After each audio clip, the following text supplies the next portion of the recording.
Good afternoon mga kastudyo. So today is November 12, 2022. So araw ng Saturday. So walang trabaho tayo ngayon. So magpapatiko tayo dito sa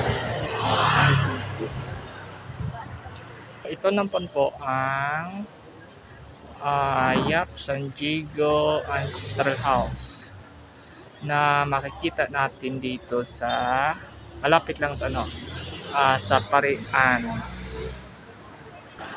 So, ito naman yung tinatawag natin na Parian, isa sa mga heritage na makikita natin sa Cebu City. Ito. Ah, sobrang lumang-luma na mga kastudyo.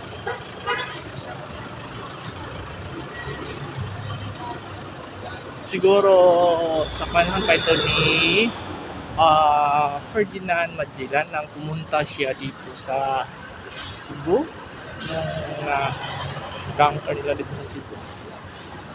Okay, yun mga kastudyo ito. So, ito namang yung makikita natin na obelisk ay ito yung palatandaan na kumbaga landmark siya ito sa Colon Street, yung pinakamalumang kalsada dito sa Cebu City. Ito yung Colon Street. Yan. Ito yung Colon Street. Ito yung pinakamalumang kalsada na makikita dito sa Cebu City. Okay. Tatawid tayo mga kastudyo. Ito. Saglit lang. May kotse baka saga tayo. Ito.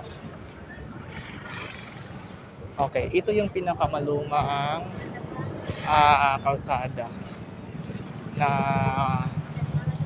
kumbaga landmark ito dito sa Cebu City, yung pinaka-popular na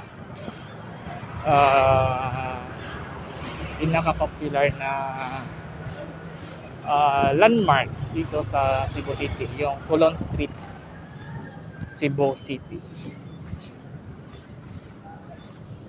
Dito rin ipagdinaliwang ang yung pinaka-popular na street dancing nila na tinatawag na Sinulog Festival. Malapit na pala, this coming January. Dito yun, mga kastudyo. Okay, tatawid tayo mga kastudyo. Ito.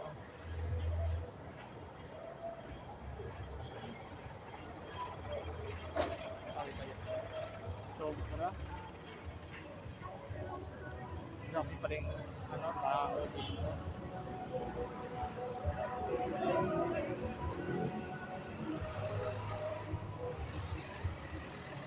So, tatawid tayo dahil